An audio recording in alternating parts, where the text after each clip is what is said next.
guys, it's Janie. Welcome back to the Bookworms Buddy. It is Tuesday, so it's time for another Tuesday Talks. Tuesday Talks is a group that I started with my friend Janelle over at Mrs. J. Rod's Reads. We discuss book-related topics every Tuesday. We have a Goodreads group, and I will link that below so you can go check it out, see if you might want to join. So this week's Tuesday Talks is on what are some of our bookish pet peeves. I have a few. Some that probably shouldn't even be a pet peeve that other people do, but it still is. And one of those is writing in books. I know that shouldn't bother me when people write in their books, and I mean it's whatever anybody wants to do, but if I see it and I know of it, it does bother me. I don't write in my books, you know, and sometimes when I buy a book and I don't notice it, you know, when I buy the book, especially when I'm buying a used book, and there's writing in it, so you know that it came from a school or whatever. It may be the only copy and you really want the book, so I'll end up buying it. Generally, if I notice ahead of time there's a lot of writing in it, then I won't buy it unless it's like the only one.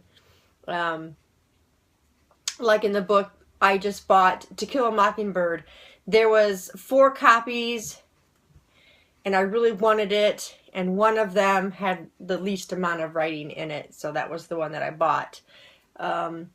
Textbooks, you know, I think is a little bit different, you know, if you're writing in a textbook, but, you know, just a classic or, you know, something like that, it bothers me. Something else that really bothers me is dog-earing the pages. If I lend my book out and somebody dog-ears the pages, that's really irritating to me. That's why there's markers, or you can just throw a piece of paper in there. There's always a way to mark your place rather than dog-ear the pages. And a lot of times when I buy books, you know, you can see where people have dog-eared the pages.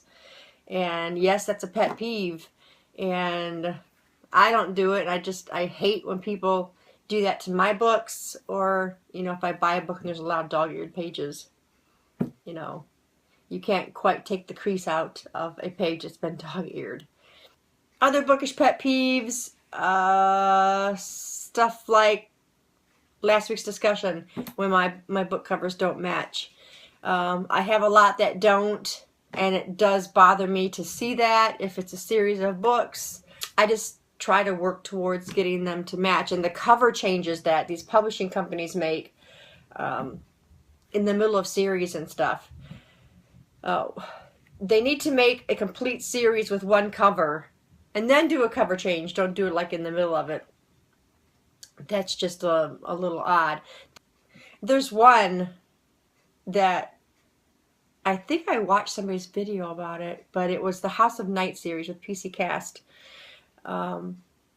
They had really nice covers, and then as the series went on, they started changing them with like bright colored covers.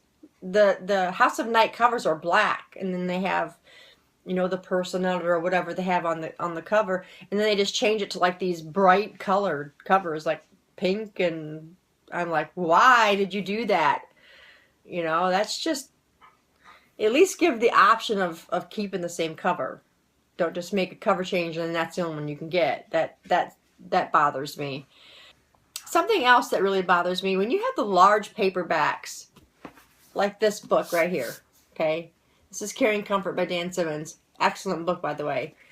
But you have this large paperback, and then they do this with the font. Tiny, tiny font. That bothers me so much, where I feel like it's an hour before I get one page read, because that font is so stinking small, and it takes forever to read the book. The book In the Woods was the same way, by Tana French. Yeah, that bothers me so much, and it makes me not want to read a book when the font is that small and it's going to take that much longer to read the book. That's just another pet peeve. So, what are some of your guys' pet peeves? What bothers you when it comes to bookish related topics? Let me know in the comments below. We'll talk about it. Thanks guys for staying tuned, and I'll see you in the next video. Bye.